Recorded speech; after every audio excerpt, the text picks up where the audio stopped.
Hey everyone, and welcome to the Happy PharmD podcast.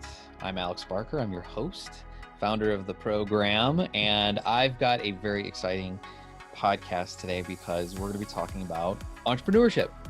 That's usually what brings me on the show and the podcast. And today we're going to be talking with Kimmi Stultz. Kimmi and I connected through her university because I started taking students. Big step for Alex Barker. And she dropped a little news bomb for me. She's like, oh yeah, I have a business on the side. And I was immediately glued into what that was. And the reason why I want to talk about it with you and share the lessons from her story is because I think a lot of pharmacists out there are very creative. They don't always feel like their creativity can equate to something in pharmacy, but if you take a risk, if you take some chances, I think you're going to learn from Kimmi what she did to create her business and how she got started from something that you wouldn't necessarily think, oh yeah, a pharmacist would do this. There's nothing stopping her from doing it, and she's done it. And so I'm excited to talk with her about her story. Kimmi, thanks for hanging out with me. Hi, I'm so excited to be here and honored. So thank you so much for having me on. Kimmi, back us up. Tell us about why you joined pharmacy. Let's start there. What drew you into the profession? Oh man, I want to say that I wanted to change the world and I wanted to make a huge impact on patients' medications. No, that wasn't it at all. As you can see, Asian descent. So you've got two paths. Well, yeah, two paths, three paths. Lawyer, engineer, or doctor. That's Really, racist. a little bit, a little bit. Um, so I didn't want any of them, but my Uh-huh. cousins were like, "Well, you need a trade. Do you want to be poor?" And I'm like, and I actually really thought about that for a second, and so they actually pushed me into pharmacy. Um, and I was like, okay, I'll go to pharmacy school, and made it happen. Got into pharmacy school, and I was a little bit disenchanted when I was in pharmacy school, and you'll soon know why. But I wanted to be a botanist or biologist. Really, that's what I wanted to do. But I got into pharmacy, and I didn't really fall in love with our profession until after, when I decided to open up my own business. All the skill sets, everything that I had learned in pharmacy school sets you up to be an entrepreneur, whether people realize it or not. The dedication, the deciphering, and the, wanting to accomplish things, being able to read clinical studies and understand it, and just not giving up, like just certain skill sets that allows you to do whatever you want, when you finish school. So there's a lot to unpack there. Yeah. I think a lot of people can relate to I was pushed into this, right? It's something, you're not, when you're a teenager, I do think it's very foolish that we give such a big decision over to someone who's 18 years old to decide what you're going to do for the rest of your life. So what led you to, be in this program and feel like, I don't even know if I really care about this, but yet you kept going through. So why did that happen? In our culture, you have to finish. You start something, you have to finish. So I finished pharmacy school and I did really well. I just felt that there were more questions than answers, versus a lot of my classmates felt like, okay, like I graduated, here's my path, here's my future. For me, I was like, okay, well, I graduated and I tried everything from retail to hospital to like working in the ambulatory care setting. I mean, I tried it all. And I think all of us know that like there sometimes we want something more. We feel still unfulfilled, but we're tied down to our duties. And for me, I just felt like I had a calling to do something unique and different. And I got really lucky. And I sort of got involved with compounding pharmacy. And the compounding pharmacy led me to enter this world of wellness and nutrition, And so I think that don't ever see, if something doesn't work out, as a failure. See it as a stepping stone to something else.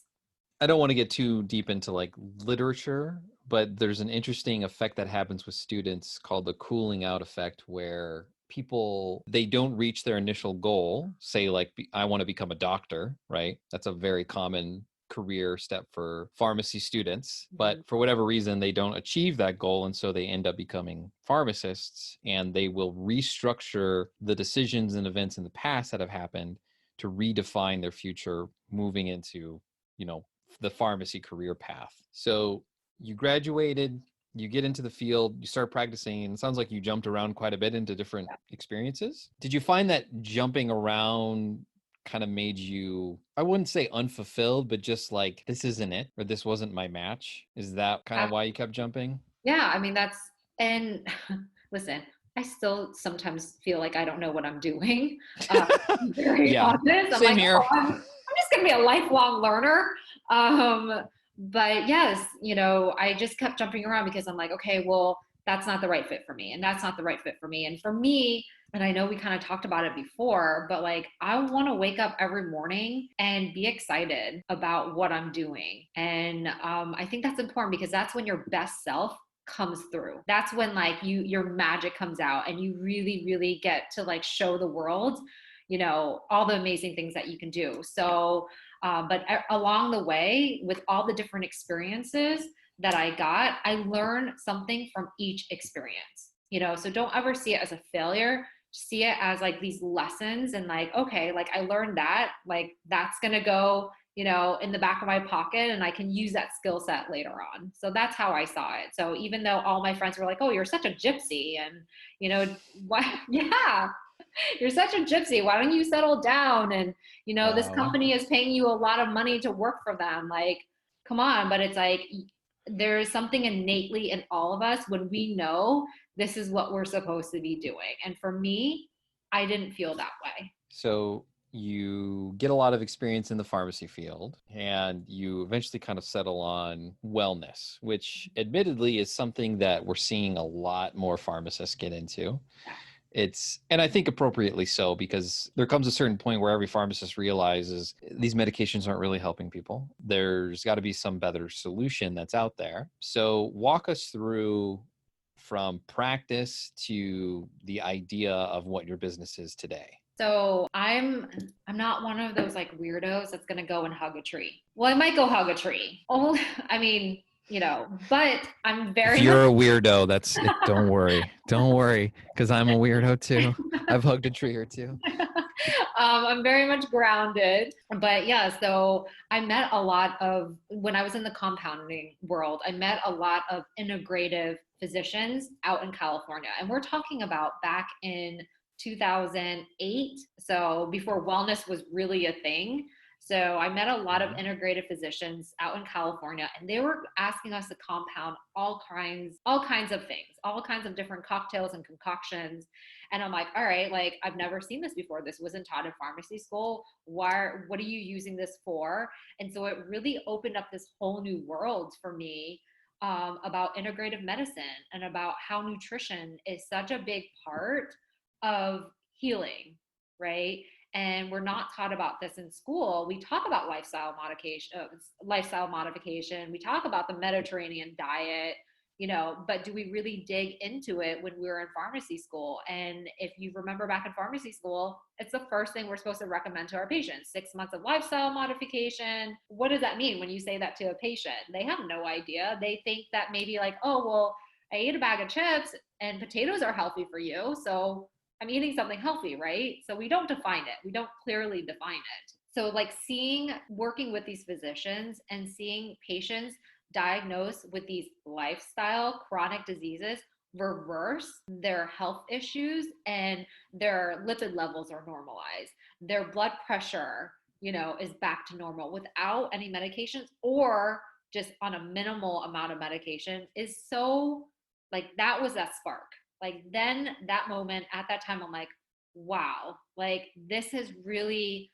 why people go to pharmacy school, is to truly help people. I finally get it, like 2 years post pharmacy school, like this is what all the students wanted to do.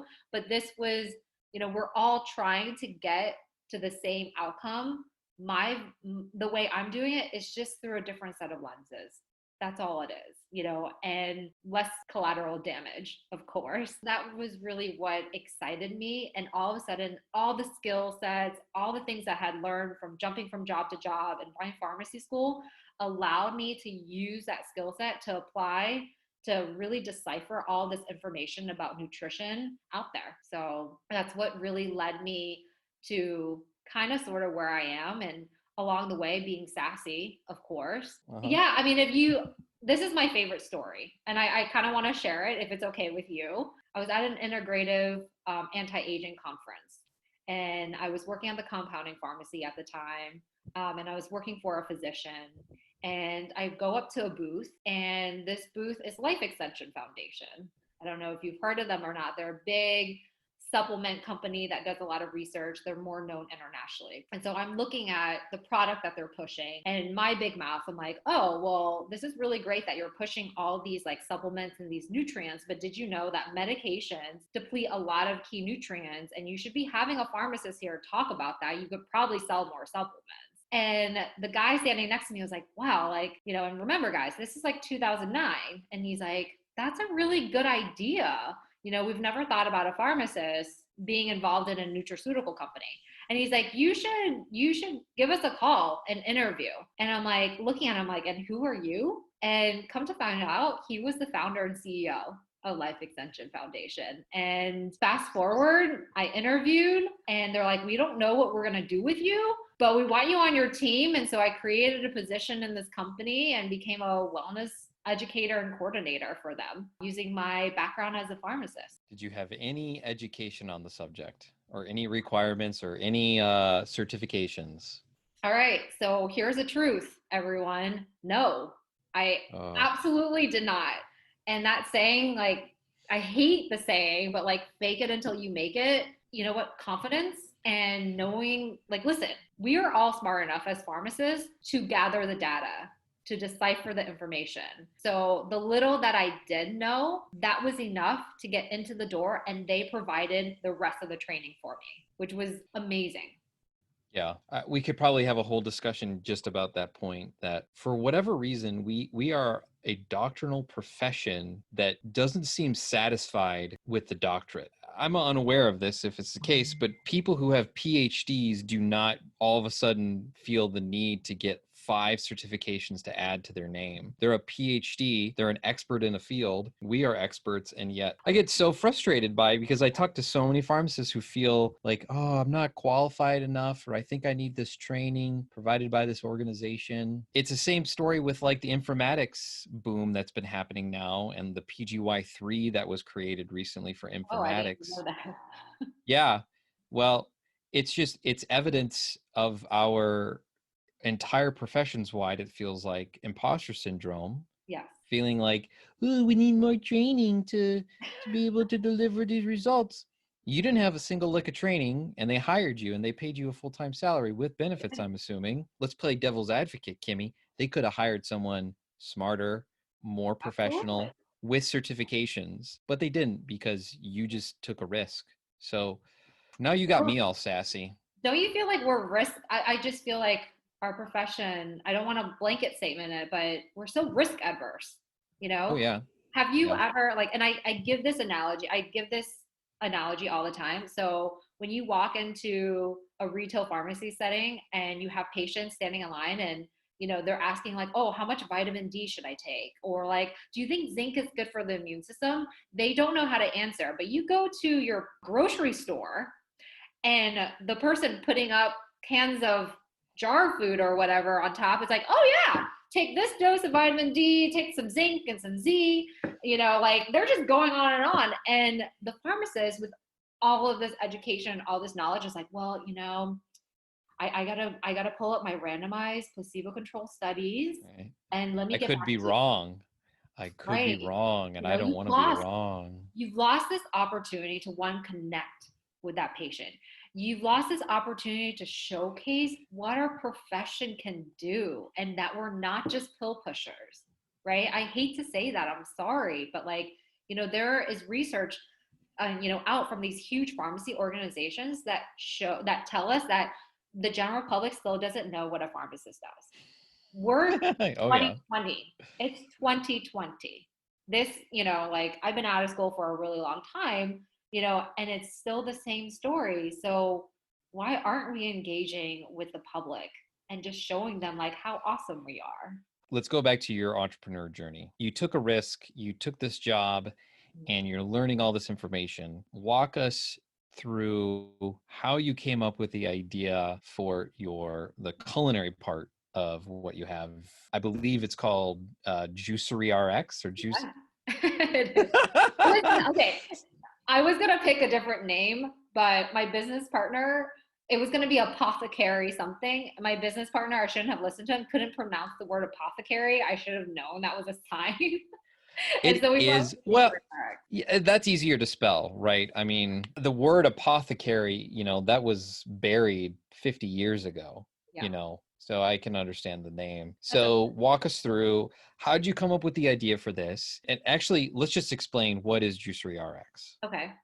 So Juicery RX is a juice bar and eatery. It's a healthy juice bar and eatery. And what we and it's sort of grown into different things now. But when we first started, it was juices and healthy foods. And I was studying under a master herbalist for 2 years.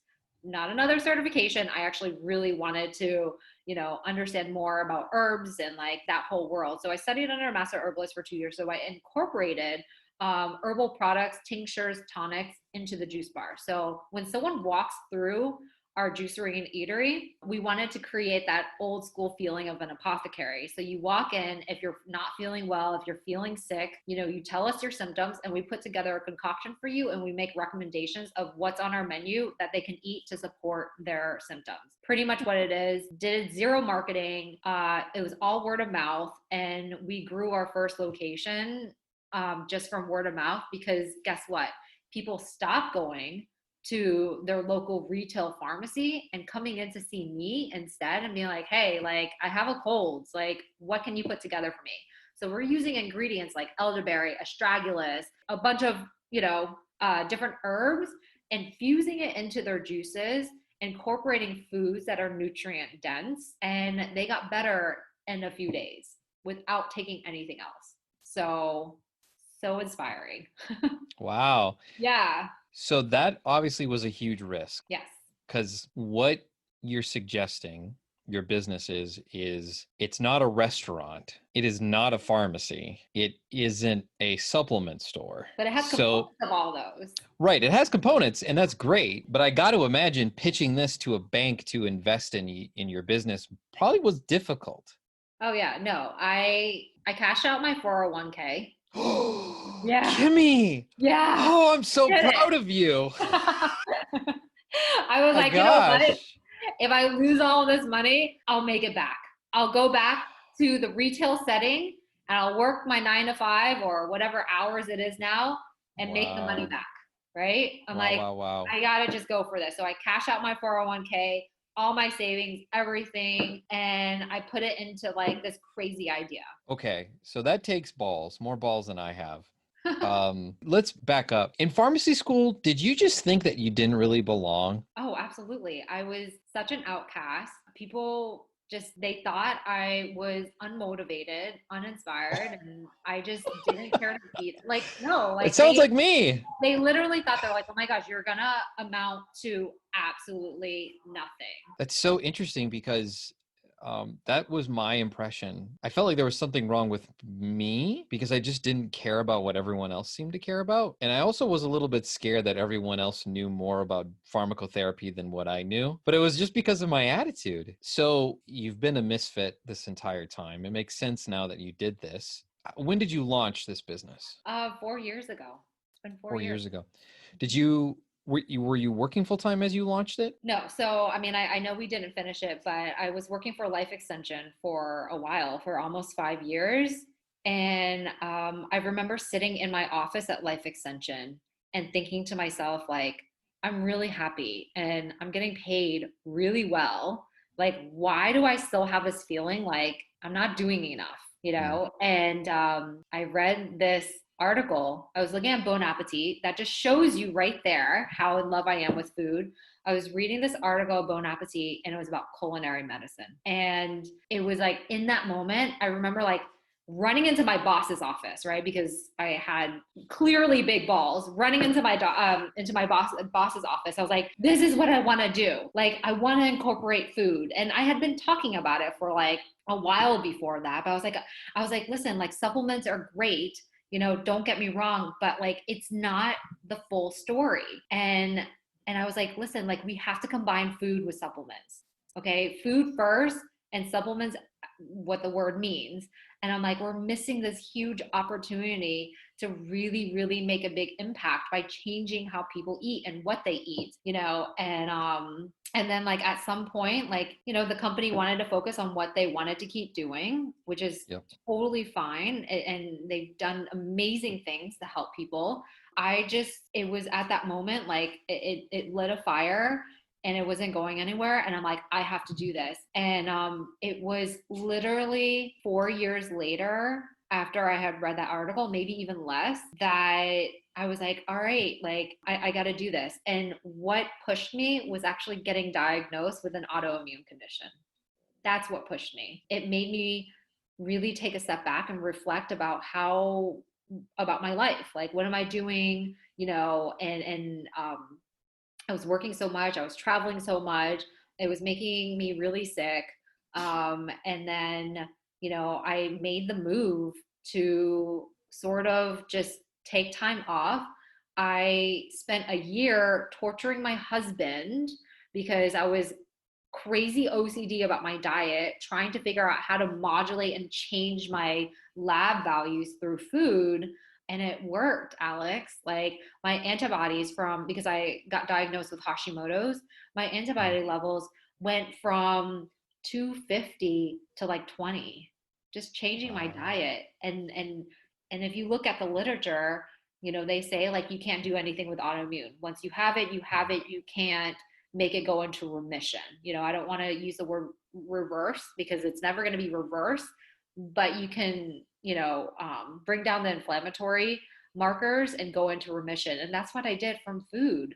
So that was what made me like say like, you know what, I want to share this with the world because I know I'm not the only one that's suffering through this, and there's got to be other people. And that story has been integrated into the foundation of Juicery RX. And so we have people from Miami, which is like an hour away, to all the way to Jupiter, which is another hour north, come to our location just to get some of our food and our products. I feel like for the first time, I'm like, okay, like I'm doing something right. I'm doing something that like speaks to me. Wow. So much to unpack with that. Sorry. No, it's good. And I want to focus on some of the lessons so that other people probably wondering can learn more. You took a path that has risk, but also has benefits, which is you took on a partner, as you said. It's something that I've considered in the past, and partnership can be scary. My friends over at YFP, or Financial Pharmacists, they have a partnership, and the benefits of having one obviously is that you delegate power, right, and delegate responsibility and tasks and things, and you've kind of got a teammate in your corner. On the flip side, what do you lose? You lose, profit, you lose opportunity. Did you think from the beginning of this that you would need a partner to launch your business? I'm going to be really honest and like vulnerable. On one hand, I was so brave to cash in my 401k and do all of that and make the jump. On the other hand, I felt that I wasn't good enough to do it on my own, So it's like you're like in this weird space. It's like, okay, like I'm going to do this, but like here's my like safety, net as well. If I had to do it again, I should have just believed in myself completely. And I should have just gone for it and done it myself because I could have, and I did for the first year. I did pretty much everything by myself. I had hired a food scientist, right, to help me create the menu, took my money and left, like never saw him again. Yeah. And so, yeah, I know. And So what ended up happening, I had already signed the lease. I had the keys in hand. There was no going back. And, so what did I do? Put on my big girl pants and stayed up until 3, 4 o'clock every single morning, cooking, reformulating, formulating, creating menu items, um, and making it work. But I will say that you're going to go through ups and downs being an entrepreneur. The first day that we opened, oh, Alex. Oh, it was horrible. Worst Yeah. day, one of the worst days of my life. Everything that could have gone wrong went wrong. And you would think at that moment, that it's like, all right, like I'm not made for this. Like, what do I know about opening up a restaurant? I should just throw in the towel. I went at 6 o'clock, 7 o'clock when the doors closed. I locked the doors. I went to the back of the kitchen and cried, probably for a couple of hours. We ran out of food. People got their orders late. The food didn't come out right. The juices didn't come out right. The mayor came up to me when we closed the door and was like, this was a really bad day for you. And I want to see you succeed, because like I also live in the community. And he was like, you probably have about 2 to 3 months to get your shit together. If you don't, you'll probably never have customers again. So I highly recommend that you figure it out. That was a very tough love conversation. So I spent the whole night, no sleep, reconfiguring the logistics and workflow of my juice bar eatery, just like a pharmacist would, right? Like, not much different. Like, you got to, workflow is so important when it comes to the retail operations, the hospital operations, any pharmacy operations. And ever since then, everything went smoothly. We had a line out the door, and I didn't think that that was going to happen, but there was so much excitement over what we were doing. And the problem is, I had hired the high school sweetheart at the local high school, and he apparently put it on social media that he was going to be working. So all these little teeny boppers came in and didn't take that into consideration. Okay. So But don't hire don't give based up. on looks. Don't give up. It's gonna be rough, but you are all strong enough to figure it out and make it happen. Wow. That's really inspiring, Kimmy. Way to plow through that, because I mean, I think as an entrepreneur, you're bound to fall flat on your face, but unless you're not willing to accept that, then you'll never jump out. You'll never try it on your own. Just to back up again, because I mentioned earlier, how you and I connected was through your school, right? Yeah. So on top of owning your own business now, running that, I assume full time or at least part time, you're also an academic? Yes. So, I didn't do. I pretty much focused on my business the first year that it was open. Figuring out the team members, figuring out the staffing, and when you open up a restaurant, oh my gosh, like staffing is your worst nightmare. It's the Yeah. worst part of owning any sort of hospitality business. But you know, here's the benefit of having a partner is he handles the operation side of things and I handle more of what I've been wanting to do is the creative creation, research and development aspect of like the menu and the product line. So I'm able to do that while also being in academia. And there's a reason why I went into academia. I really wanted to inspire students. I remember how uninspired I was as a student. I sort of wanted to be in that environment because one, it pushes me, right? When you're around all of this young energy where like the world is your oyster, it makes you like so excited. But I also wanted to showcase to students like just because you don't get that residency doesn't mean that you're a failure. There's so many students that need to hear that right now. And unfortunately, new grads as well. Kimmy, this has been an awesome conversation. I really appreciate you sharing your story and being quite vulnerable because, I mean, not everyone wants to go through some of those things that you shared with us. I mean, for many people, that's like worst case scenario, but it just goes to show, you didn't give up and now you have 2 locations, right? Yes, we have 2 locations. We just That's yeah, crazy. I mean, it is crazy. And, there's still a lot of, I'm still trying to figure it out. We have people all the time email me to want a franchise. I just don't know I don't know what my next step is, and I don't know what my next move is. And so just like everyone else on here, you're trying to figure it out. I'm still trying to figure it out. Like, do I want to make this big? But if I make it big, it's never going to be like my first location. The quality is never going to be like my first location, and I struggle with that. So still trying to figure it out, Alex. Kimmi, if people want to check out your business, where can they find that info? So definitely reach out to our Instagram. So we're very active on our Instagram, Juicery RX, JUICER RX. And also, if anyone's interested in just really talking to me more about this, reach out to me on LinkedIn. I've had people reach out, and I've shared my story, and any way that I can help, I would love to. And I would encourage you to do that. Kimmi, thanks again for hanging out with us, sharing your story, and I hope inspiring you that if you're thinking about starting a business, hey, you know what? You should give it a shot. Absolutely.